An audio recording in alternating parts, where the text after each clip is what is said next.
Boa tarde a todos, bem-vindos. Bom dia, né? Que eu estou na Itália, então aqui é boa tarde. Meu nome é Dirce, Sistemas Alimentares Saudáveis e Sustentáveis, uma agenda em disputa.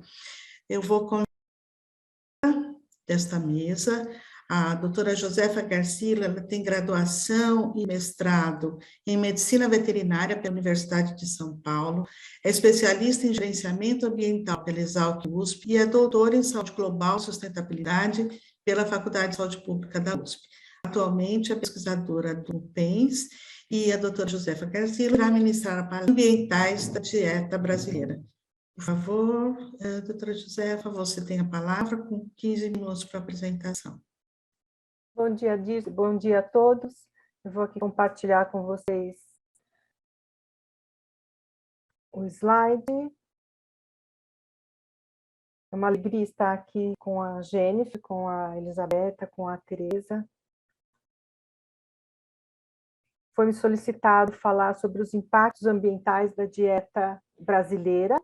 Eu vou rapidamente fazer uma contextualização para que a gente vá elaborados por nós no NUPENS, né? Bom, quais são os principais aspectos ambientais no contexto alimentar brasileiro? Nós temos a questão, por exemplo, do consumo da carne, mas vinculado a um sistema de produção extensivo e que muitas vezes está relacionado a um uso e ocupação de solo que não precisaria ser assim, não é? As emissões de gás de efeito estufa e todos os impactos ambientais relacionados à produção de carne poderia ser outro se o sistema de produção de bovino usasse outros critérios produtivos, né? A questão dos alimentos ultraprocessados também é um ponto importante da alimentação e impactos ambientais, tanto pela questão dos impactos desnecessários, porque os alimentos ultraprocessados são relacionados com doenças crônicas não transmissíveis, né? Então, são alimentos que poderiam ser deixados de entrar na dieta para que outros alimentos com impactos menores e de qualidade nutricional melhor, né, boa, pudesse fazer parte, então, da composição da dieta, né? Então, os impactos normalmente estão relacionados aqui no Brasil em relação à forma e uso de ocupação do solo, a perturbação da integridade da biosfera, muitas vezes abertura de biomas para produção de óleo de palma ou óleo de soja, seja no Brasil ou em outras florestas tropicais, né?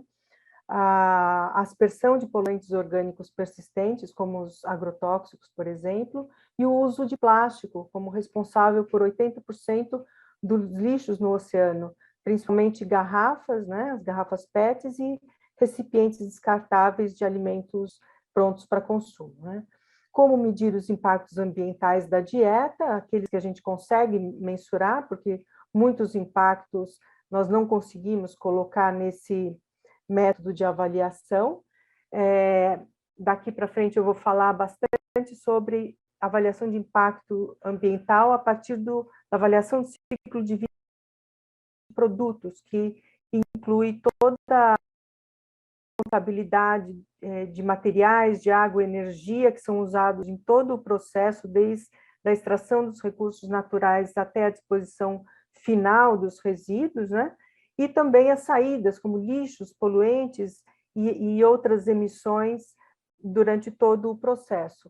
Eu trago aqui um exemplo de avaliação do ciclo de vida de um produto cereal matinal ultraprocessado, para nós vermos aqui como, em detalhe, pode resultar nos impactos ambientais em cada uma das etapas de produção e consumo e transporte, né? Então, a entrada então, de energia, dos ingredientes, da água, das embalagens, né? Todo o sistema de produção do cereal, né? Que é as moagens, a extrusão, a secagem, o cozimento, a parte de embalagem e depois os impactos relacionados com o consumo, inclusive a adição ou não do leite, né? Aqui, cada um dos itens e as suas pegadas de carbono, né? Então, aqui os ingredientes, nós estamos falando majoritariamente de cereais, mas também temos aqui outros ingredientes que incluem aditivos químicos, a parte de manufatura, né? A gente pode ver a importância da energia na produção dos gases de efeito estufa, né? Considerando que a extrusão é um processo que consome bastante energia. Então, basicamente, os itens da agricultura se referem a 640 gramas, mais ou menos, de carbono equivalente na pegada por quilo de produto, e 2 quilos de todo o resto relacionado à produção, embalagem, transporte e disposição final por quilo de maquinário.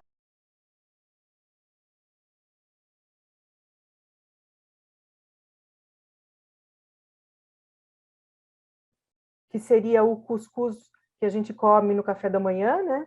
Então, para ter uma ideia do que significa essa diferença de impacto ambiental de um alimento ultraprocessado e de um alimento que pode, né, ser consumido de muito menos impacto ambiental, né? Seja a comparação com o consumo de leite ou não, né? Então, aqui o cuscuz, a farinha de milho com 500 gramas, mais ou menos, de gás de efeito estufa por quilo, né? E o cereal matinal, 2 quilos 640. Com o consumo de leite também, junto com o cuscuz, nós temos uma subida aqui para 3 quilos de carbono equivalente, né? E, no caso do cereal matinal, indo para 8 quilos, quase 3 vezes mais, né? Então, só para exemplificar que as escolhas que a gente faz durante as refeições têm uma importância bastante grande do ponto de vista dos impactos ambientais. Rapidamente também, nós vamos falar daqui para frente basicamente da pegada de carbono, mas existem outros que vão impactar mais ou menos conforme o processamento, né?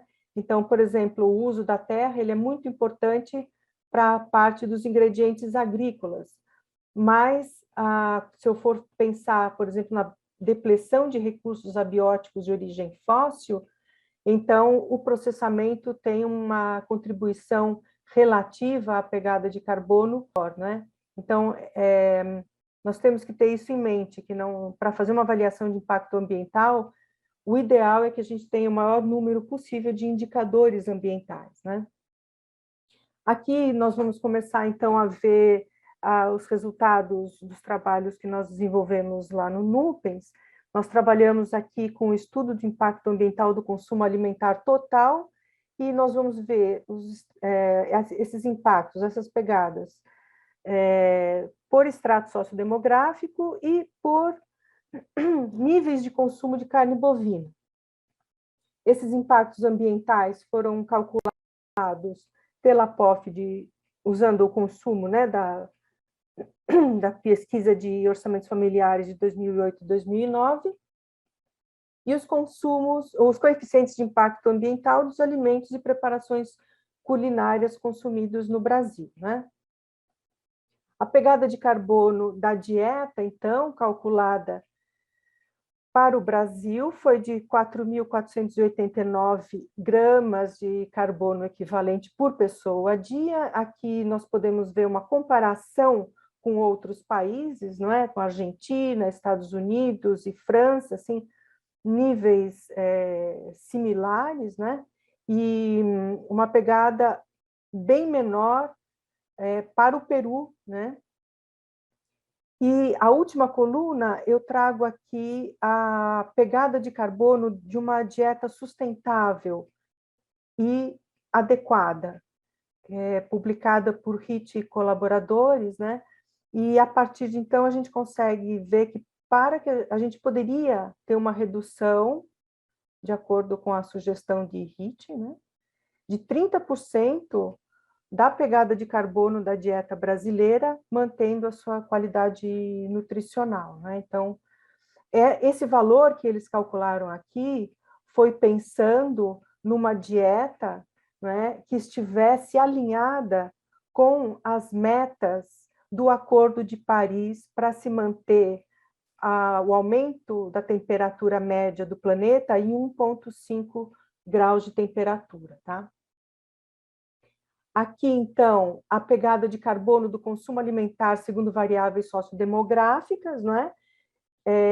Nós encontramos que aqui ela é isocalórica por 2.000 quilocalorias, então o consumo alimentar, o padrão alimentar masculino, significativamente mais alto, não houve diferença em relação à faixa etária, mas sim tendência de aumento em relação à renda e em relação à escolaridade. Interessante observar isso, porque quando se faz pesquisa sobre a importância ou a avaliação de perigo, de risco das mudanças climáticas, elas são maiores com o aumento da escolaridade e com o aumento da renda, mas isso não se reflete, ou não se refletiu, pelo menos aqui, na alteração do consumo alimentar, né?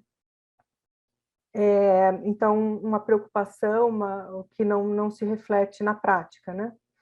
E em relação às macro-regiões do Brasil, as pegadas das dietas foram maiores na região norte e na região centro-oeste. Numa distribuição por unidade federativa, então, nós vemos a região norte e centro-oeste com pegadas mais elevadas, mas dá para ver também que mesmo dentro de cada uma das regiões existe um resultado diferenciado, o que nos faz acreditar que seria bastante importante avaliar cada uma das regiões, cada uma das culinárias regionais, né?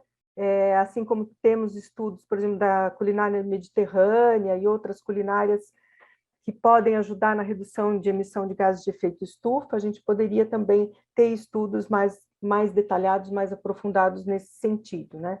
Então, aqui, veja a região norte, que tem uma das pegadas da dieta média mais elevada, mas, por outro lado, a gente tem o estado do Amazonas aqui com uma pegada mais baixa, né? Pela redução do consumo da carne bovina também, mas também pelo consumo maior de peixe, né? De pescados. Aqui eu coloco, então, o consumo da carne bovina, segundo as variáveis sociodemográficas, e mais uma vez, aqui também isocalórico, né? Mais uma vez o consumo por homens, por escolaridade, com tendência maior de escolaridade, com a elevação da renda, e também consumo maior de carne na região centro-oeste do Brasil, né? Eu vou passar rapidamente, mas aqui os indicadores da qualidade nutricional e indicadores do impacto ambiental, nós calculamos aqui a pegada de carbono por 1.000 quilocalorias, né? E a pegada hídrica, litros por 1.000 quilocalorias, mostrando que a fração de consumo relativa à carne bovina é maior para esses impactos ambientais, e quando a gente vê a contribuição dos demais alimentos, eles contribuem mais com gramas de fibra por 1.000 quilocalorias, por açúcar de adição, por gordura saturada, né, do percentual de energia total do consumo, né, e por consumo de sódio também. E a carne, né, pela qualidade nutricional, uma contribuição do percentual de energia para proteína e para 1.000 quilocalorias de ferro, zinco, vitamina B12, também uma contribuição importante para a gordura saturada e para o sódio. Bom, quando a gente vai olhar, então, esses mesmos indicadores de impacto ambiental e de qualidade nutricional, por quintos de consumo de carne bovina, nós vemos que tem um aumento significativo da pegada de carbono, com o aumento de quintos de consumo de carne bovina, né?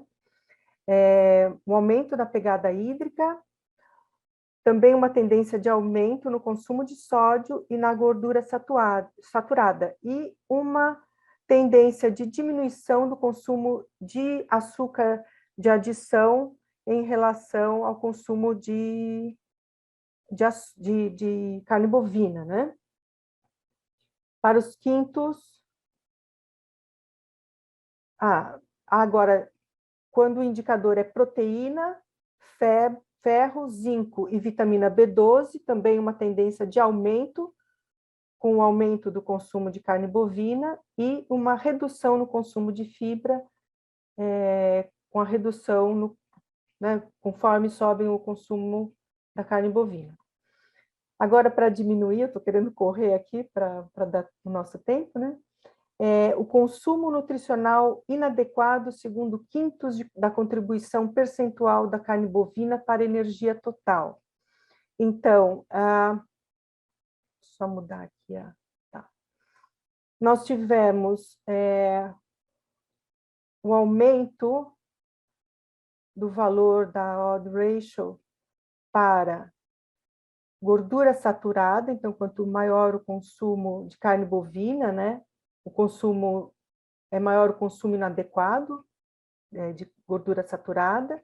Também aumento em relação ao sódio e à fibra. Não houve diferença em relação à adição de açúcar, que a inadequação, o consumo inadequado não teve diferença em nenhum dos quintos, né? E uma redução do consumo inadequado para ferro, zinco e vitamina B12. Então, concluindo agora, como é possível, né, reduzir os impactos ambientais da dieta brasileira e ainda melhorando a qualidade nutricional, não é? Então, voltando lá na primeira questão, né, nós temos que diminuir, deveríamos, né, pelo menos diminuir em 30% a pegada de carbono da dieta brasileira para que mantivéssemos a dieta adequada e contribuindo com as metas do Acordo de Paris.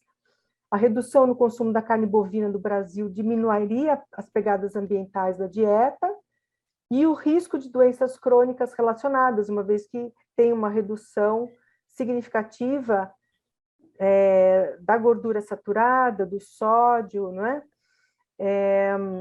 Mas para não aumentar o risco da deficiência nutricional, teria que ser acompanhada, né? A redução da carne bovina teria que ser acompanhada do aumento na ingestão de alimentos fontes de proteína, ferro, zinco, vitamina B12 e também um aumento na ingestão de alimentos fontes de fibra. E mesmo no extrato populacional com o menor consumo de carne bovina, o consumo inadequado de gordura saturada, sódio e, sobretudo, de açúcar continuaram elevados, indicando a participação na dieta dos alimentos ultraprocessados, né? E a troca desses alimentos ultraprocessados por alimentos vegetais in natura resultaria, então, na mitigação dos impactos ambientais desnecessários. Eu agradeço, eu vou parando por aqui. Obrigada, Josefa. Obrigada, Dirce. Nem dá tempo de fazer um resumo. Vamos ver se no finzinho a gente consegue resgatar. Eu vou chamar, então, a professora Jennifer Klepp. Professora Jennifer, por favor.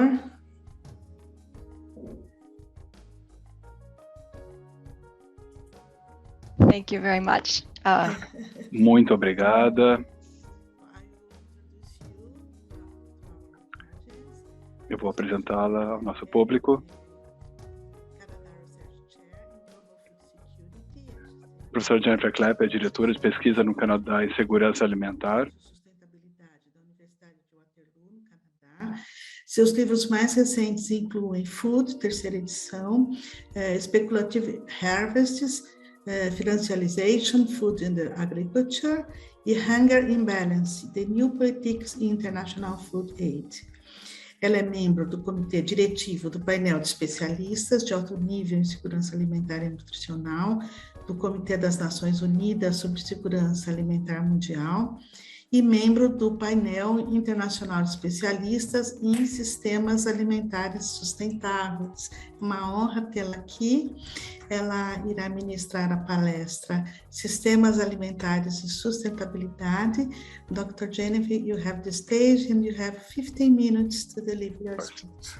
Thank you. Doutora Jennifer, lhe passo a palavra agora. Você tem 15 minutos. Obrigadíssima. Muito obrigada pela apresentação. É uma satisfação estar aqui. Realmente é uma honra ter sido convidada para participar dessa sessão com essas excelentes painelistas. Bom, saindo do contexto brasileiro, eu falarei mais sobre sistemas alimentares e sustentabilidade em sistemas alimentares do ponto de vista mundial e também do ponto de vista conceitual. Bom, os meus comentários se baseiam em trabalho que eu faço no contexto painel de alto nível em segurança alimentar e nutricional e também um artigo que eu recentemente publiquei com os meus colegas do HLPS sobre segurança.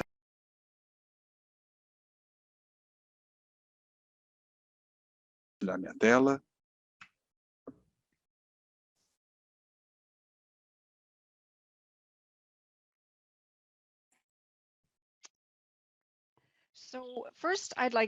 Bom, em primeiro lugar, eu gostaria de colocar aqui o contexto global, destacando a importância dos desafios que nós enfrentamos e qual é o contexto mundial em termos de sistemas alimentares.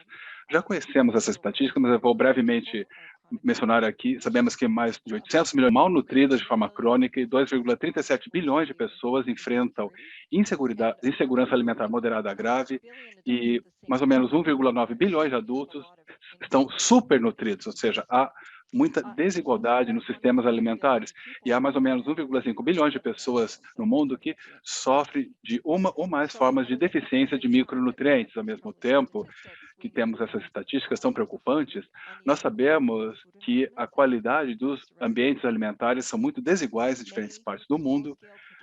Muitos produtores em pequena escala enfrentam realmente dificuldade para sobreviver com base no sistema alimentar, inclusive aqueles que trabalham nisso, e os sistemas alimentares cruzam vários dos limites planetários em termos de locais realmente seguros para garantir uma sustentabilidade do ponto de vista ecológico. E a Josefa falou muito bem sobre esses temas, e sabemos também que a pandemia da Covid-19 acabou exacerbando essas tendências. Um relatório mais recente estima que em 2020, durante a pandemia, mais ou menos, ou até 160 milhões de mais pessoas acabaram enfrentando desnutrição crônica comparada com 2019. Então, trata-se de uma situação que realmente é muito complicada em nível global. E nós sabemos que há um reconhecimento de que temos que fazer algo melhor, temos que entender melhor por que e onde estamos falhando em termos dos sistemas alimentares. Então, eu gostaria de falar sobre uma área na qual nós talvez possamos esclarecer algo em relação a onde falhamos, é parar um pouquinho e examinarmos como podemos conceitualizar segurança alimentar e como essa conceitualização da segurança alimentar vai informar, então, a elaboração de políticas para tratar desses problemas. Bom, resumindo, se a nossa conceitualização de segurança alimentar for incompleta, talvez isso informe as políticas de forma que deixe de lado sistemas ou coisas importantes que realmente nos apoiem a ter segurança alimentar e sustentabilidade para todos. Bom, eu gostaria de rapidamente revisar com vocês as principais ideias por trás dessa ideia de segurança alimentar. Pelo menos nas últimas 2 décadas, o foco tem sido em torno de 4 pilares em segurança alimentar. E esses 4 pilares, na verdade, têm evoluindo constantemente nos últimos 50 anos, e foi só na década de 70 que esse termo, segurança alimentar, foi articulado no contexto mundial. Isso foi na Conferência Mundial sobre Alimentos em 74. E, naquela época, a segurança alimentar se focava principalmente na disponibilidade, ou seja, produzimos alimentos suficientes, mas nas próximas décadas, outros aspectos foram gradualmente incluídos, por exemplo, acesso, ou seja, não tem que estar só disponível, tem que ser acessível também, e tem que poder ser utilizado de forma que seja seguro, fornecendo nutrição, e além disso precisa ser estável. O suprimento de alimentos tem que ser estável. Então, esse modelo com 4 pilares tem sido dominante na forma qual as políticas têm evoluído na área de segurança alimentar, especialmente no contexto com o qual estou mais familiarizada, que é o contexto internacional, mas isso também acontece a nível nacional. E, embora esses pilares sejam todos importantes, em termos de segurança alimentar, eles deixam de lado alguns elementos importantes para o desenvolvimento mais amplo dessa área nos últimos anos. E esse modelo, eu diria, tem sido um pouco estático, ao passo que nós sabemos de forma mais ampla que outras questões também são importantes para a segurança alimentar e nutrição. Então, se nós ampliarmos o nosso conceito do que seria segurança alimentar, isso pode nos ajudar a informar as políticas de forma que nos ajudem a realmente atacar alguns desses problemas mais difíceis. Os aspectos que nós argumentamos no nosso trabalho, nesse painel de alto nível de especialistas, é que nós temos que acrescentar vários elementos a esse modelo para que ele vá de um marco de 4 pilares para um de 6 dimensões. Isso significa que temos que acrescentar a agência, que seria uma dimensão importante da segurança alimentar e nutricional. E o que isso quer dizer agência? É a capacidade de tomarem as suas próprias decisões em relação ao seu engajamento com os sistemas alimentares e a sua capacidade de participar de processos que moldam as políticas e governança na área dos sistemas alimentares. E temos que incluir também a sustentabilidade, que tem a ver com a habilidade a longo prazo dos sistemas alimentares de fornecerem segurança alimentar e nutricional de forma que não comprometa as bases ambientais, sociais e econômicas que geram a segurança alimentar e nutricional para gerações futuras. Ou seja, a ampliação, então, com esses 2 elementos adicionais, isso vai nos ajudar a repensar as políticas de segurança alimentar desde o início. Por que a agência? Eu gostaria de falar um pouquinho por que isso é importante, e é especialmente importante porque nós sabemos que nas sociedades, os grupos mais marginalizados e mais vulneráveis, os que têm mais insegurança alimentar, muitas vezes eles não têm agência, ou seja, eles têm menos poder do que outros na sociedade. Então, outros muitas vezes acabam dominando as decisões, a tomada de decisões que importam para a sua segurança alimentar. São as pessoas que correm mais risco em termos de segurança e insegurança alimentar, e mais uma vez, exatamente porque eles não podem dizer muito como devem ser feitos ou direcionados sistemas alimentares. Então, há um aumento nas desigualdades que ajudam a explicar porque muitas pessoas não têm essa agência. E, na verdade, se nós olharmos o poder que só aumenta nas grandes corporações agrícolas, que têm muito poder econômico, político, e tem o poder de moldar as tecnologias na agricultura. E tudo isso está por trás dos sistemas alimentares. Então, as pessoas estão perdendo a capacidade de terem esse tipo de influência, controle e tomada de decisão nos sistemas alimentares, porque a tomada de decisão e o poder está na mão de outros. Nesse contexto, então, de aumento nas desigualdades sociais, muitos estudiosos concluíram que se nós quisermos melhorar a segurança alimentar, temos que fortalecer a agência das pessoas. Isso inclui consumidores e produtores. Então, o que isso significa é dar às pessoas a chance de participarem dos sistemas alimentares, em seus próprios termos, e agirem de forma, agirem nessas decisões para que elas tenham poder de moldar os sistemas de uma forma que funcione para elas.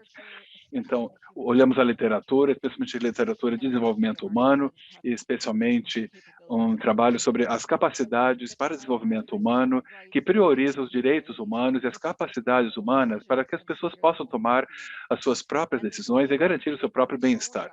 Além disso, há cada vez mais evidências que nos mostram que melhores desfechos dietéticos alimentares são atingidos em contextos onde as pessoas têm uma maior capacidade de se engajar em seus próprios termos com sistemas alimentares, isso a nível individual e coletivo, em grupos, para que as pessoas realmente possam dar a sua opinião. Então, esse aspecto de agência, eu diria, realmente é importante para entendermos a segurança alimentar, e nós temos que realmente levá-lo mais a sério. E por que sustentabilidade? Serei breve aqui, porque acabamos de ouvir uma excelente palestra há pouco sobre essa questão da sustentabilidade. Mas nós sabemos que se os sistemas alimentares não se tornarem mais sustentáveis, eles no final vão acabar não conseguindo dar segurança alimentar a todos num futuro mais distante. E nas últimas décadas, temos mais consciência da conexão entre sistemas alimentares e outros sistemas globais. Isso acabou incentivando o crescimento de literatura em sistemas alimentares que mostram essa interação entre diferentes sistemas. E quando analisamos sistemas alimentares através dessa lente sistêmica, vemos que a disponibilidade ou a viabilidade dos sistemas alimentares depende da viabilidade de outros sistemas. Especialmente sistemas ecológicos merecem atenção especial, porque eles são a base para a produção de alimentos, e nós sabemos que, dessa forma, os sistemas alimentares devem operar dentro dos limites dos ecossistemas. Nós já sabemos que o sistema alimentar industrial, da forma como está organizado agora, já ultrapassa muitos desses limites ecológicos, com o uso de monocultura, pesticidas, herbicidas e mecanização, que acabou levando à perda de biodiversidade e poluição tóxica e aumento nas emissões de carbono. E a mudança climática é um excelente exemplo. Sabemos que, de acordo com o IPCC, as emissões de gás de efeito estufa, em grande parte, vêm dos sistemas alimentares. E nós também temos visto que a mudança climática tem tido um impacto enorme nos sistemas alimentares, com a ocorrência de eventos climáticos extremos e também impacto na disponibilidade de recursos hídricos e pragas e doenças. Não é só a produção de alimentos, como a Josefa deixou claro, mas também processamento, distribuição e consumo. Tudo isso tem impactos ecológicos enormes que podem acabar prejudicando a base necessária para a produção de alimentos. Realmente é importante que os que elaboram políticas a nível nacional e internacional reconhecer esses aspectos de agência e sustentabilidade juntamente com os outros pilares da segurança alimentar. A aceitação desse modelo deveria ser fácil, na minha opinião, porque todas as 6 dimensões, incluindo agência e sustentabilidade, na verdade, já fazem parte da definição mais comumente utilizada atualmente de segurança alimentar, que vem da cúpula de alimento realizada recentemente. Então, a segurança alimentar é uma situação que existe quando todas as pessoas em todos os tempos têm acesso econômico, social e físico suficiente para alimentos nutritivos para poder ter uma vida saudável. Então, todos esses aspectos da definição têm a ver com essas 6 dimensões de segurança alimentar. E também deve ser fácil para os elaboradores de política adotar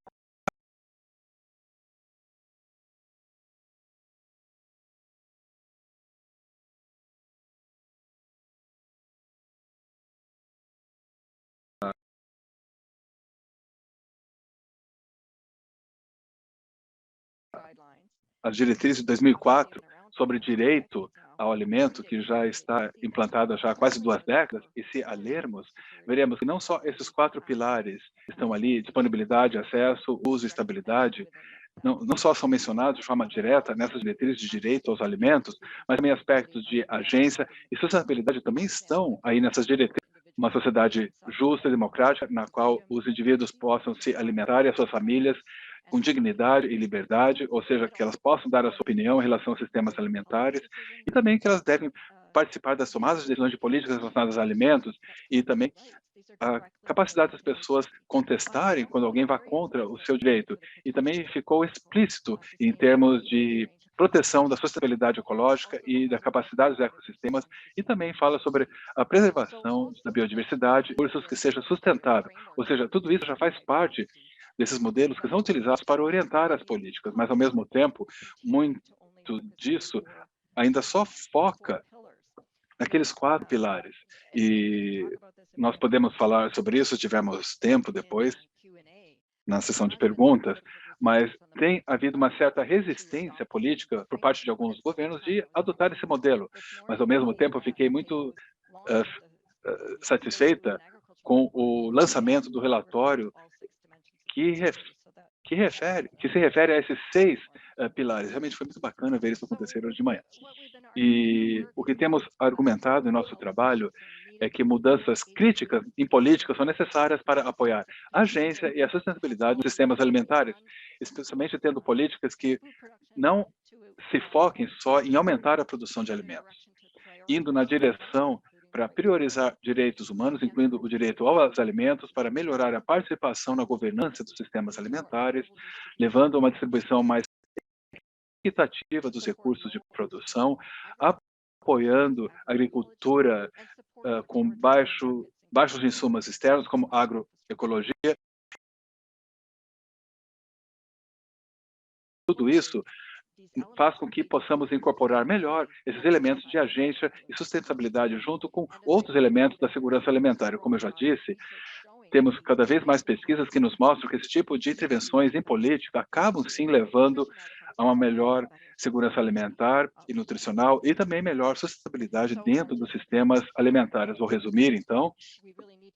Nós precisamos realmente aumentar a nossa compreensão da segurança alimentar, ajudar a fortalecer as políticas alimentares para abordarmos o desenvolvimento sustentável número 2, que a agência e sustentabilidade são dimensões fundamentais na segurança alimentar e merecem mais atenção e nos modelos de segurança alimentar, e que mudanças fundamentais na política são necessárias para apoiar um sistema alimentar mais saudável e sustentável, atendendo às necessidades de todos, incluindo os mais vulneráveis. Aqui algumas referências, eu posso colocar isso no chat se tiver interesse em aprender mais, e com isso, então, eu vou parar de compartilhar a minha tela. Muito obrigado. Thank you, Dr. Jennifer, for your wonderful speech. Obrigada, doutora Jennifer, pela sua fala. Nós vamos seguindo, porque o nosso tempo está bem curto, né? Então, eu vou agora chamar para a mesa a terceira palestra, professora Elisabetta Recine, por favor. Muito obrigada, Dirce. Vou até colocar aqui meu despertador, sabe, para a gente poder respeitar. Bom, eu vou apresentar você rapidamente.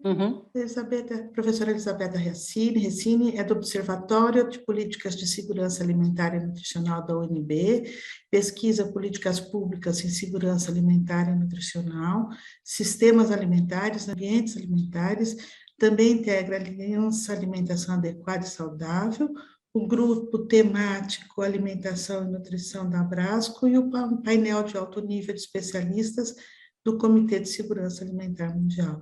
Obrigada, Elisabetta, sempre um prazer ouvir você. Muito obrigada. Obrigada, Dirce. Agradeço a você a introdução e também a Comissão Científica do Congresso pelo convite. Eu estava assistindo a apresentação da Jennifer e, apesar de não ser o ponto da minha apresentação aqui, eu só queria comentar como é interessante nós recuperarmos o processo tanto histórico e da sociedade civil brasileira e também da comunidade acadêmica, e como nós chegamos a um conceito de segurança alimentar e nutricional que durante muitos anos foi muito mais amplo do que o conceito acordado do ponto de vista global e internacional, e o progresso que está sendo feito nesse momento no âmbito do painel de especialistas e que aos poucos está sensibilizando a comunidade multilateral para nós realmente ampliarmos o conceito de segurança alimentar e nutricional e que dê visibilidade às suas diferentes dimensões tão necessárias para impulsionar e dirigir as políticas públicas. Mas esse não é o debate que eu fui convidada a fazer. Eu tenho uma outra missão aqui, que é falar um pouco sobre as disputas e os caminhos para sistemas alimentares saudáveis e sustentáveis. Eu vou ser assim, mais resumida do que eu me propus a ser, para a gente respeitar minimamente o tempo dessa mesa. Há várias, se vocês buscarem, há várias formas, né, de você registrar, tanto conceitual quanto graficamente, o que são sistemas alimentares. Desde uma forma como essa, muito linear de algum aspecto, né, muito causa-consequência, etapa 1, etapa 2, até registros e formas de conceitualizar os sistemas alimentares, tentando chegar no seu conjunto de interações, de sujeitos, de processos, de instituições, que mostram realmente essa complexidade sistêmica que pode chegar perto da realidade do que são sistemas alimentares. Né? Essa, por exemplo, que mostra as diferentes interações, as diferentes dimensões, os diferentes sujeitos. A ideia não é a gente fazer um detalhamento desses modelos, né? Mas deixar registrado o quanto esses modelos estão tentando chegar nas diferentes dimensões, nas diferentes camadas e, principalmente, nas diferentes relações e, portanto, nas diferentes disputas que nós temos dentro dos sistemas alimentares. Esse é um modelo também proposto pelo painel de especialistas num relatório de 2020, a partir de uma proposta de 2017, aonde o que é importante nesse momento a gente registrar? Quando nós falamos de sistemas alimentares, primeiro estamos falando no plural, porque, apesar de haver um sistema alimentar hegemônico, né, dirigido por um modelo agroindustrial, que é dominante no mundo, na verdade, também convivem diferentes sistemas alimentares, né, não hegemônicos e até contra-hegemônicos.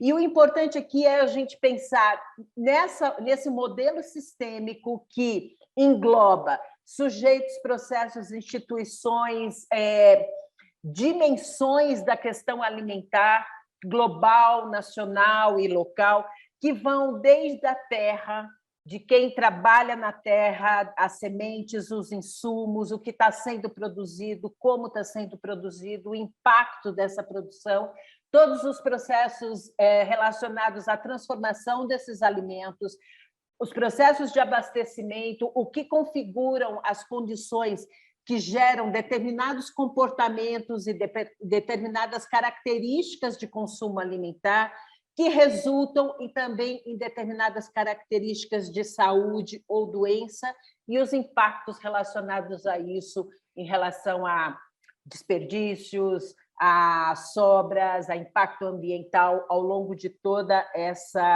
esse processo. Tá? Esse tema começou a ganhar enorme visibilidade e importância por questões óbvias, né? Primeiro, porque nós temos um problema secular no mundo, que é a questão da fome. Segundo, porque ao lado, ou paralelo, ou integrada a essa questão da fome, nós temos países que batem recordes de produção, e nós somos um deles. E, apesar disso, a fome continua, esses recordes de produção estão ligados intrinsecamente à crise ambiental e também a outros problemas de saúde, como, por exemplo, as doenças crônicas e a obesidade. Isso foi ganhando espaço no cenário internacional e multilateral e que foi se avolumando e gerou, no nível do Comitê de Segurança Alimentar Mundial, um processo de articulação política para a discussão e aprovação de diretrizes voluntárias para sistemas alimentares e nutrição. Essas diretrizes foram discutidas nos últimos 3 anos, ou 4 anos, mais ou menos, e foi aprovada no início de 2021. As diretrizes trazem 7 grandes temas ligados à questão da governança, que se relaciona com o tema de agência, que a Jennifer pontuou, a questão das cadeias de abastecimento alimentar sustentáveis, né, para que você tenha disponibilidade e acesso físico e financeiro a todas as pessoas a alimentos saudáveis, um acesso equitativo, a questão da inocuidade dos alimentos o tema da informação e a educação em alimentação e nutrição numa perspectiva ampliada para além da dimensão biológica, os processos e dimensões que levem à redução das desigualdades de gênero e empoderamento das mulheres ao longo de todo o sistema alimentar, e também um olhar dos sistemas alimentares para que eles tenham resiliência diante de crises humanitárias, emergências, crises naturais, entre aspas, enfim, como que os sistemas alimentares podem ser mais resilientes.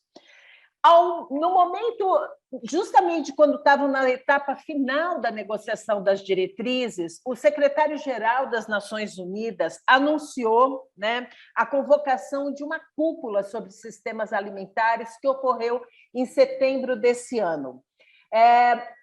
O anúncio dessa cúpula gerou um certo estranhamento em alguns setores que lidam com essa agenda, porque esse anúncio foi feito à revelia de processos que aconteciam no próprio sistema das Nações Unidas e foi feito também no âmbito de uma parceria, de uma cooperação com o Fórum Econômico Mundial. As vozes que se levantaram ao início dessa convocatória foram as vozes da sociedade civil global, colocando esse estranhamento por esses dois aspectos que eu acabei de mencionar, e demandando do secretário-geral que reformulasse as bases de convocação dessa cúpula, o que não aconteceu. E a cúpula foi sendo organizada a partir de 5 linhas de ação, que, de alguma maneira, articularam as discussões temáticas, vamos dizer assim.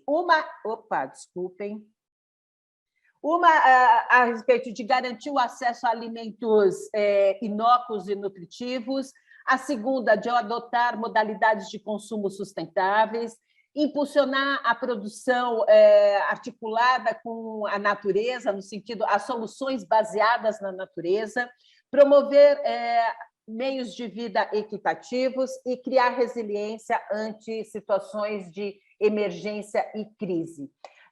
Se você for analisar os documentos finais que se originaram a partir dessas 5 linhas de ação, você começa a identificar as consequências do alerta que a sociedade civil fez, no sentido de, logo no início, a cúpula dos sistemas alimentares ter um viés importante e um direcionamento importante que só aprofundaria esse modelo agroindustrial de produção que, na análise da sociedade civil, é o que vem ocasionando as grandes crises que nós estamos enfrentando. Então, a partir daí, se organizou um grande processo de contramobilização por parte da sociedade civil global, no sentido de desafiar, em termos de argumentos e processos, a cúpula de sistemas alimentares.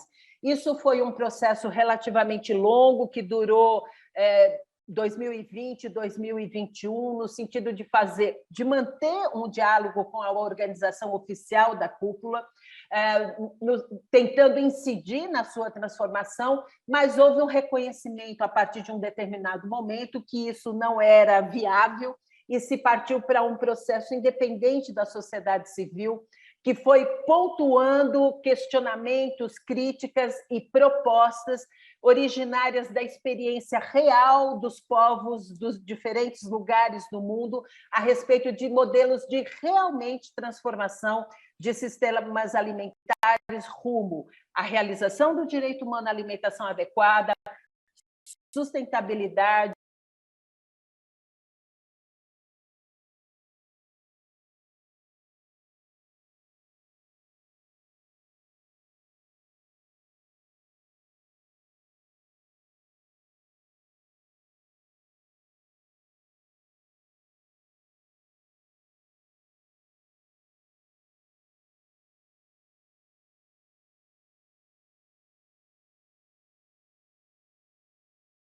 primeiro é esse original e determinante, que é ela ter sido dominada no seu processo de organização, na sua ocorrência e nos seus desdobramentos por interesses corporativos, na qualidade de vida, na segurança alimentar, na própria resiliência e organização dos sistemas alimentares, e também tem entre as suas determinações, né, o próprio sistema alimentar agroindustrial.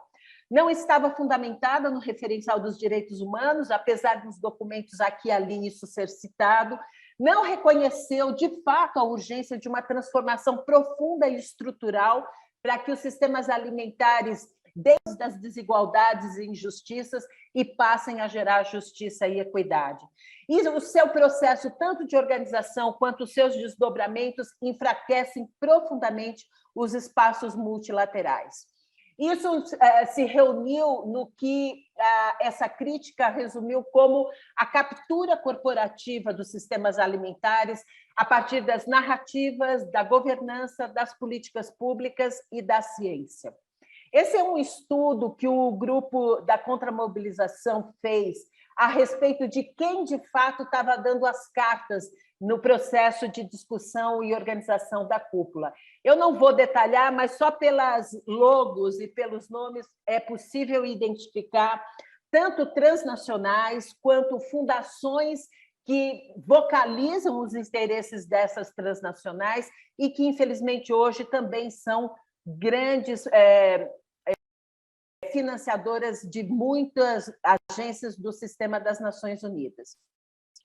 Esse documento, deixa eu olhar aqui como eu estou, esse documento é um documento que esse painel que a Jennifer faz parte, que é de Sistemas Alimentares Sustentáveis, junto com o grupo ETC, lançou sobre... Eles fizeram um exercício muito interessante de elaboração, que é, se nós adotarmos o caminho de aprofundar os modelos corporativos dos sistemas alimentares, onde nós estaremos em 2045, e se nós adotarmos as grandes propostas dos movimentos e organizações da sociedade civil, onde nós estaremos em 2045, e quais os caminhos para que essa agenda seja viável, né? O documento é um documento muito interessante de ser lido e ele delineia alguns caminhos e oportunidades. Eu vou nominar os caminhos para que vocês tenham ideia das propostas e depois, se a gente tiver algum tempo, eu posso detalhar um pouco as oportunidades. O primeiro caminho é de sistemas alimentares fundamentados na diversidade, na agroecologia e nos direitos humanos. O segundo caminho é de transformação das estruturas de governança, e se eu fosse eleger uma grande disputa hoje estrutural em relação aos sistemas alimentares, eu elegeria certamente a questão da governança, tanto global quanto as diferentes governanças nacionais dos sistemas alimentares, porque é no espaço da governança onde os sujeitos, quem senta na mesa, quem fala, quem decide e como as decisões são implementadas, isso é que vai dar o destino e o futuro, as características de futuro dos sistemas alimentares. Então, esse me parece uma questão estrutural, crítica e central. E um outro que certamente também é importante, que é o redirecionamento dos fluxos financeiros dos sistemas alimentares, no sentido do recurso público ele ir para a produção de alimentos saudáveis e não para commodities, cessar o subsídio para produção de ultraprocessados e também a tributação de alimentos não saudáveis. Um quarto caminho é repensar as modalidades e a forma como a sociedade civil se articula.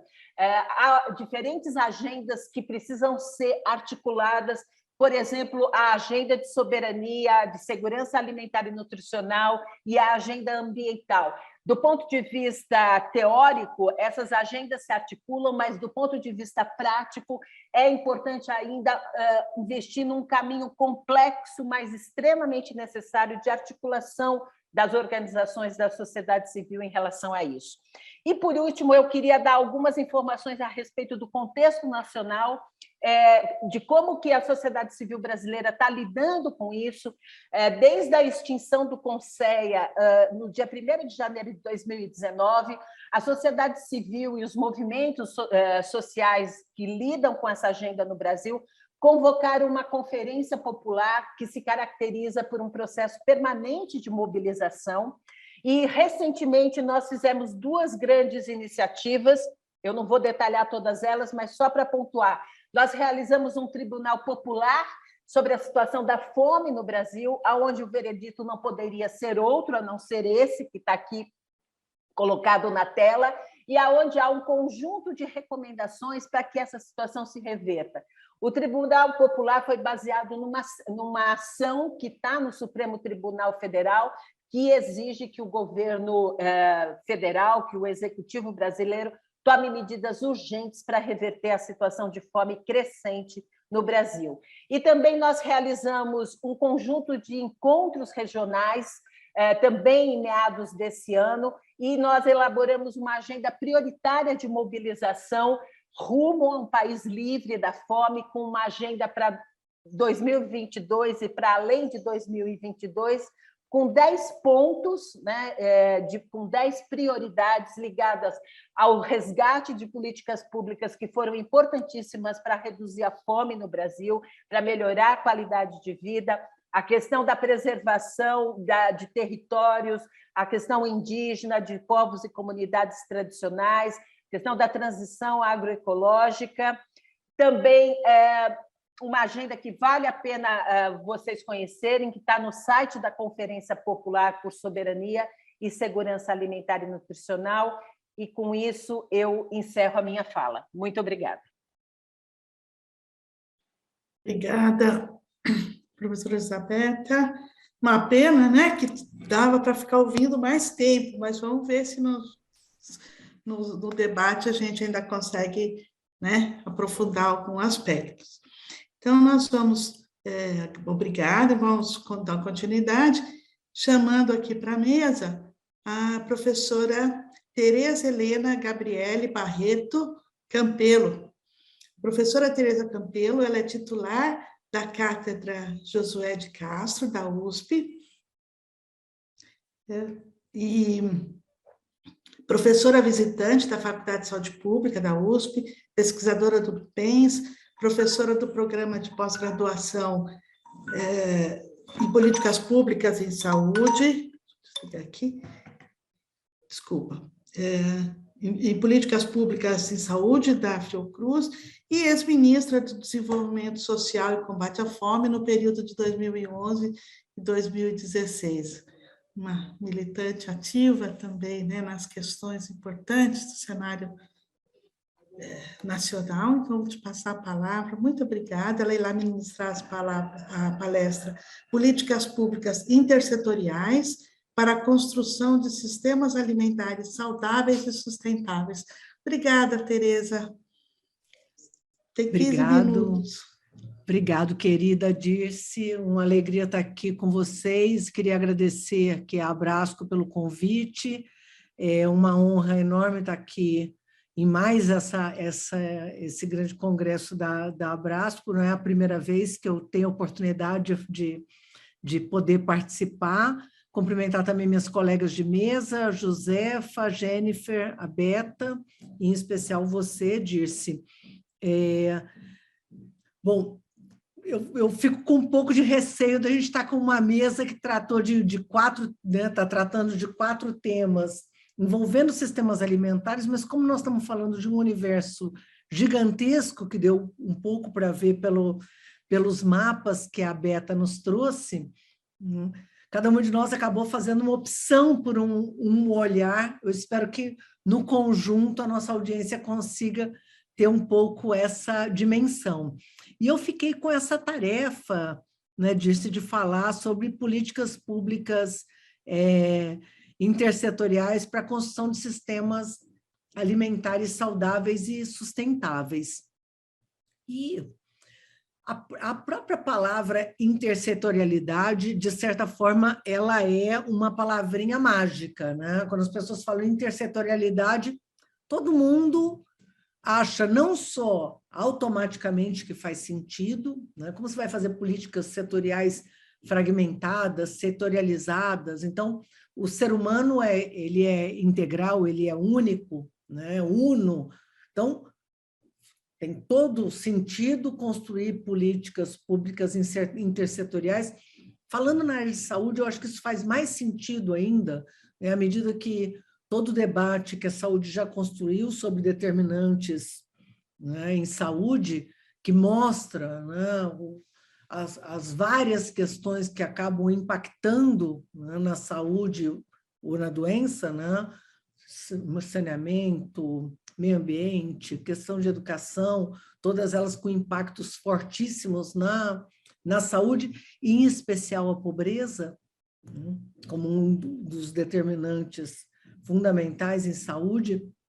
Então, praticamente é automático a constatação de que políticas públicas precisam ser intersetoriais. Eu acho que esse é aqueles consensos automáticos para não só pesquisadores, mas gestores públicos. O problema é executar isso. O grande debate sobre intersetorialidade é que você não implementa intersetorialidade com decreto, sentando na mesa e decidindo, com Constituição, né? O processo de construção de políticas intersetoriais, ele é, por si só, não só muito complexo, mas que enfrenta questões, muitas delas legítimas, né? Quando você fala em discussão, construção de políticas públicas intersetoriais, sentam na mesa as diferentes corporações, então tem gente que acha que as coisas não andam porque tem corporações diferentes, porque tem a corporação da saúde, a corporação da educação, e não necessariamente é um debate corporativo, né? Você tem diferentes olhares até a partir das diferentes formações.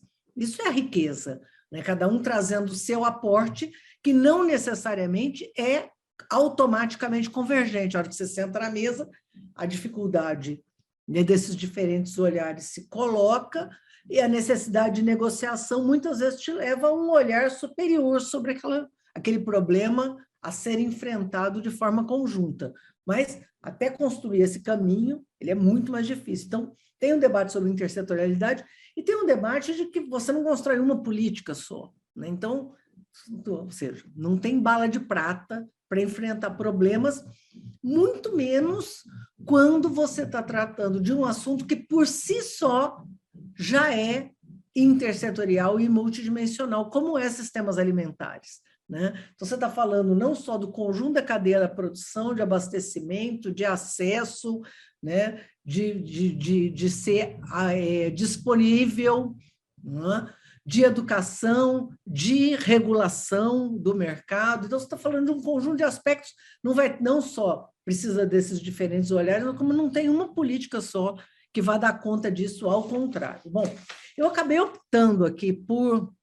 Só uma breve introdução, né? Nós temos pouco tempo, então eu acabei optando por tentar discutir um único aspecto envolvendo sistemas alimentares, um único aspecto envolvendo sistemas alimentares. Está dando para ver, Dirce? Está aparecendo na tela? Tá, né? Tá sim.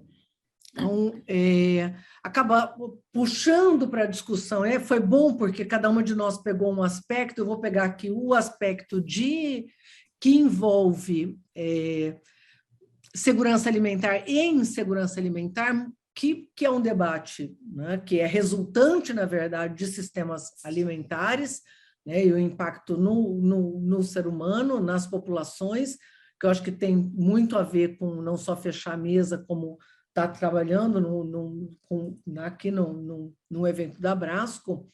Agora, vamos estar olhando só uma fatia dessa discussão e olhando muito segurança alimentar e insegurança alimentar, não olhando diretamente a fome, mas olhando aspectos que pareciam difíceis de se moverem, né? Muitas vezes a gente olha grandes problemas e fala, bom, o Brasil sempre teve insegurança alimentar, sempre teve fome, então é muito difícil mexer esse ponteiro, modificar essa situação. Então eu queria trazer para vocês um pouco esse olhar recente dos últimos 20 anos, o que aconteceu no Brasil, e a gente tentar entender um pouco o que foi feito para que essa situação, né, se alterasse no curto no curto prazo, mostrando aí não só que é possível alterar, né, a situação de segurança alimentar no Brasil, como depois mostrando o contrapeso disso, né, que como o Brasil rapidamente transitou para uma situação de insegurança alimentar.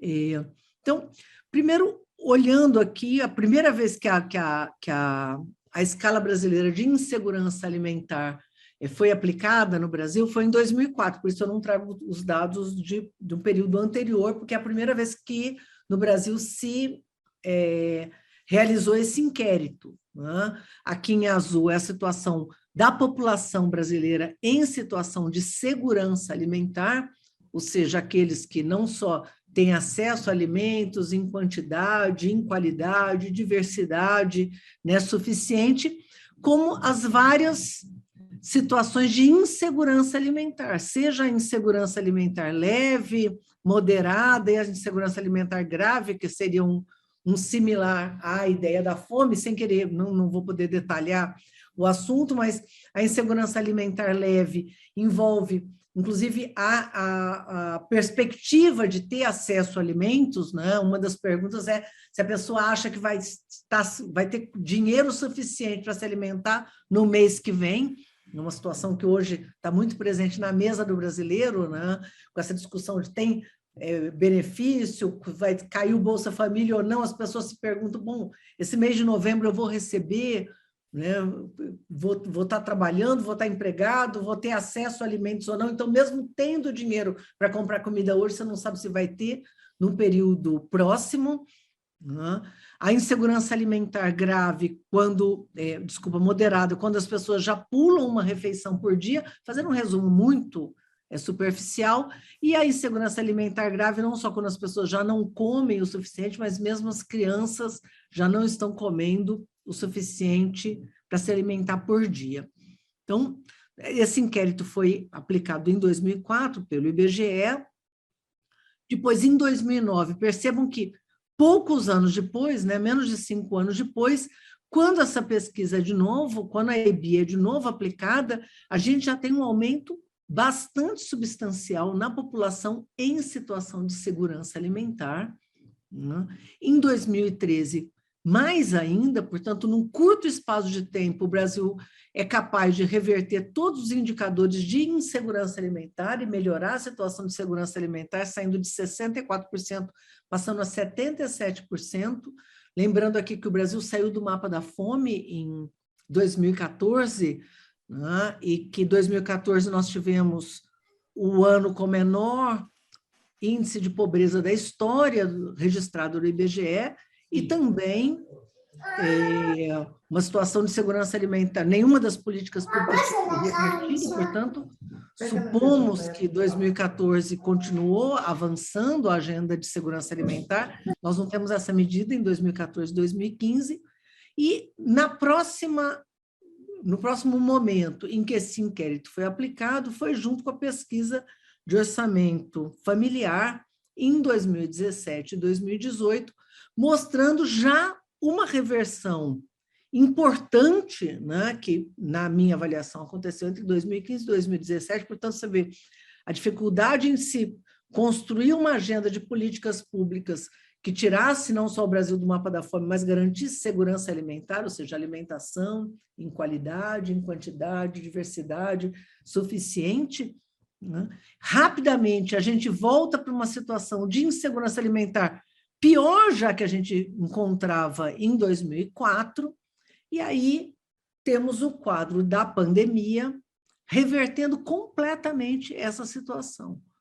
Então, em 2020, dezembro de 2020, por inquérito feito não pelo IBGE, mas pela a escala brasileira de insegurança alimentar aplicada pela rede de pesquisadores em soberania e segurança alimentar, usando a mesma metodologia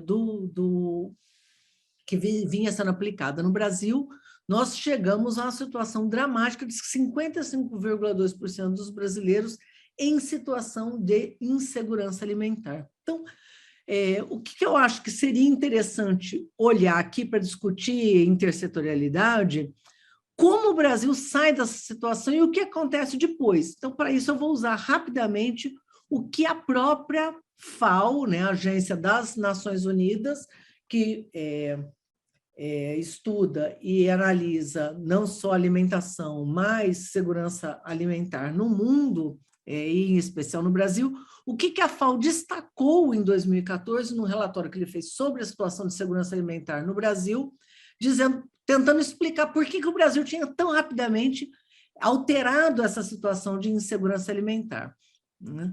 E a FAO destaca 5 principais questões que eu queria listar. Uma delas é prioridade política, ou seja, tratar a agenda de segurança alimentar e, portanto, de sistemas alimentares como estratégico fundamental. Aqui não é somente a liderança no sentido de, né, do anúncio da política, mas principalmente da sua execução, portanto, de botar dinheiro no orçamento, de garantir recursos suficientes e de ter esse comando, né, de que a questão do enfrentamento à fome e da segurança alimentar ser estratégico. Como a Beta disse, o Brasil ele acabou construindo uma agenda onde a discussão da fome ela deixou de ser uma discussão pura. O debate passou a ser um debate de segurança alimentar e de soberania alimentar. Eu acho que esse debate ele impregnou a política pública, né? Depois nós vamos ver aqui rapidamente, a partir da própria participação da sociedade civil, que permanentemente nos estimulava, né, e impunha que esse debate fosse um debate com esse olhar amplo, né, de soberania e segurança alimentar, e não só de fome, né, de enfrentamento às situações mais graves de fome, mas de garantia de que a sustentabilidade, inclusive ambiental, ela perpassasse o conjunto da agenda.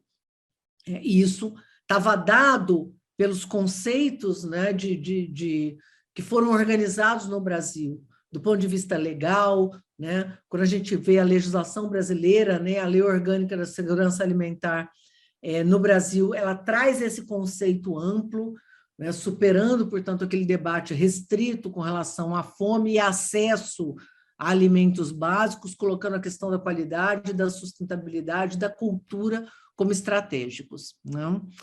A segunda questão, que também, de certa forma, tanto Jennifer quanto Beta colocaram, é a questão do acesso. Na verdade, no caso do Brasil em especial, a população não passava fome ou vivia em situação de insegurança alimentar porque o Brasil não tinha condições de produzir alimento. O Brasil é, desde a década de 70, um grande produtor de comida, né, de alimentos, e mesmo assim, o povo continuava não tendo acesso a esses alimentos, principalmente por falta de renda, né? Então, se destaca aqui, a própria FAO destaca, nesse período onde a gente melhora a situação de segurança alimentar da população, a geração de empregos formais, empregos com carteira assinada, empregos dentro da rede de proteção laboral, o aumento do salário mínimo, garantindo aí que o salário mínimo crescesse acima da inflação, né, e, portanto, do preço dos alimentos, a construção de programas de transferência de renda, em especial Bolsa Família, mas vários outros, né? A construção de um programa, quando a gente fala em intersetorialidade, esse programa, que é o Programa Nacional de Alimentação Escolar, talvez ele seja o exemplo mais completo, né, de como uma política pública ela pode olhar os vários aspectos, né, garantindo segurança alimentar e, ao mesmo tempo, construindo uma agenda de produção de alimento saudável no campo. Então, o Programa Nacional de Alimentação Escolar no Brasil, ele garante alimento a 43 milhões de crianças e, ao mesmo tempo, ele se propõe a fortalecer a produção de alimentos saudáveis da agricultura familiar e camponesa, né, quando uma parcela dos seus recursos é destinado à compra local. Então, o PNAE ele acaba tendo esse olhar da intersetorialidade, né, de forma muito ampla. Então, eu quero garantir alimento de qualidade para as crianças, então eu não vou dar só um lanche, né, então estabelece não só a orientação para que esse alimento seja saudável, seja minimamente processado, seja um alimento que a criança coma comida de verdade, né, e não um suco açucarado, coma fruta, coma legumes, coma verdura, coma comida, chegue na escola e antes de ir embora para casa se alimente, né, saia de lá com uma refeição completa, mas também que esse alimento seja comprado localmente, seja comprado da agricultura familiar, mostrando como a política pública pode ser complexa, difícil de executar, mas exequível, né? O Brasil, essa política que o Brasil construiu, ela virou referência no mundo todo, né? Então, vários países na América Latina e na América Central e Caribe adotaram o programa, um similar ao Programa Nacional de Alimentação Escolar brasileiro, e muitos países da África também. O fortalecimento da agricultura familiar e camponesa, com um conjunto de políticas públicas também com esse olhar, né, de que tem que aumentar a produção de alimentos saudáveis, né? A agricultura familiar claramente se diferencia desse modelo que a Beta se referenciou, né, do modelo hegemônico, agroexportador, exatamente não só por produzir aquele alimento que chega na mesa do brasileiro, mas por produzir localmente, portanto, reduzindo pegada de carbono com transporte, com perdas e desperdício, mas também, em grande medida, usando muito menos agrotóxicos e preservando muito mais, né, pelas características de diversidade, de preservação da mata ciliar, por um conjunto de características da forma como produz, também produzindo de forma mais sustentável. E, por fim, um elemento que é um elemento que traz todo um aspecto de alteração da gestão, tensionando permanentemente para que a gente tivesse uma produção saudável e sustentável e acessível para a população, que são os aspectos ligados à governança, à transparência, à participação da sociedade e à construção de um sistema. Então, de um lado, você tem a sociedade civil tensionando para que a produção de alimentos no Brasil e o acesso a alimentos, né, olhasse essa população, a grande população brasileira, né, fosse feita de forma saudável e sustentável, e, de outra forma, construção de um sistema que colocava na mesa o conjunto dos atores políticos. Então, parte do sistema do CISAM, que a gente chama de sistema, né, de segurança alimentar e nutricional, não só ele envolve governo federal, estados, municípios, mas ele envolve o conjunto dos atores dentro de cada uma dessas esferas, obrigando, por exemplo, no caso do governo federal, que a gente tivesse 18 ministérios sentados na mesa permanentemente, construindo políticas públicas de forma integrada. Então, esta governança que é dada, de um lado, pela atenção da sociedade civil, por outro lado, por essa determinação não só legal, né, ela é um diferencial nesse resultado que nós tivemos no Brasil, construindo uma agenda de superação, né, da insegurança alimentar, não só da fome, mas garantindo alimento de qualidade e acesso, ainda num processo muito rudimentar, né? A gente vê como rapidamente a gente conseguiu, em menos de 10 anos, inverter uma situação histórica no Brasil, mas, ao mesmo tempo, a gente vê como ainda a gente tinha que avançar, né? Então, você tem aí em torno de 80% da população em situação de segurança alimentar, mas ainda crescendo os índices de obesidade no Brasil, né, com um conjunto de elementos ainda para avançar muito, né? E a gente vê imediatamente todo esse processo sendo tão rapidamente desmontado. Então, eu queria agora, para encerrar, vou até parar de compartilhar minha tela aqui, mas eu queria trazer para vocês uma reflexão, tentando, né, dialogar aqui tanto com a mesa quanto com a nossa audiência, de por que tão rapidamente essas políticas são desmontadas. Vocês veem que os 5 aspectos que eu levantei, né, que foram determinantes para que o Brasil saísse do mapa da fome e construísse uma agenda de segurança alimentar e nutricional, os 5 foram desmontados. Deixou de ser prioridade, a questão da segurança alimentar deixou de ser prioridade do governo, todos os indicadores, todas as políticas públicas que permitiram que a gente avançasse no aumento da renda da população foram desmontadas, né? O fim da valorização do salário mínimo, a destruição da legislação trabalhista que existe no Brasil desde a década de 40.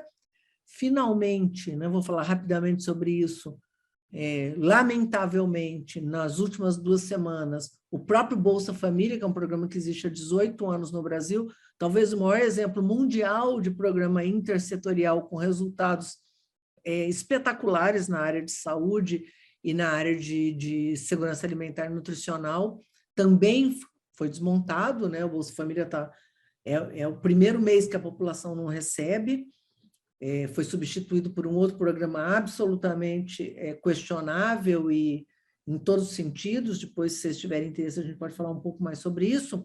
Mas, então, não é mais prioridade. O conjunto das políticas públicas que garantiu acesso, aí, com a melhoria da renda, foi desmontado. A própria merenda escolar deixou de ser vigiada, né? A compra da agricultura familiar não vem sendo mais monitorada, e o período da pandemia ajudou a desorganizar, né? Ou contribuiu para desorganizar mais ainda esse vínculo entre a compra de alimentos saudáveis pelas escolas. A agricultura familiar deixou de ser prioridade, né? O próprio Ministério deixou de existir, as políticas públicas dedicadas à agricultura familiar foram dizimadas. Hoje, a agricultura familiar é um pequeno pedaço, praticamente inexistente, dentro de um ministério que cuida do agronegócio e que está muito dedicado aí à exportação e não a garantir a soberania alimentar e acesso a alimentos dos brasileiros, né? Bom, e por fim, como a Beta disse, o Conselho Nacional de Segurança Alimentar foi completamente extinto e as conferências populares também deixaram de existir, restando aí a resiliência da própria sociedade civil. Então, eu queria tratar de um último aspecto. Eu queria falar do Bolsa Família, mas já estourei meu tempo aqui totalmente, né?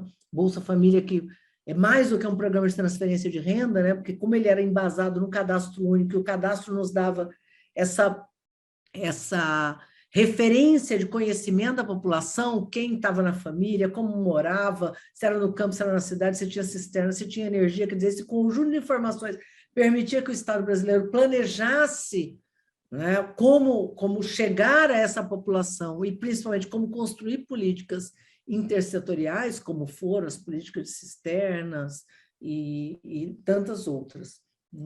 Mas eu queria tratar de um aspecto que eu acho que é absolutamente fundamental quando se trata de políticas intersetoriais, que é o aspecto de que a construção dessas políticas de forma intersetorial, envolvendo atores com diferentes olhares, né? No caso do Bolsa Família, por exemplo, saúde, educação, a questão da segurança alimentar, junto com as transferências de renda, fizeram com que em cada local do Brasil essas diferentes áreas passassem a trabalhar juntos, né? Isso, de certa forma, nos traz um aspecto que pode permitir maior resiliência.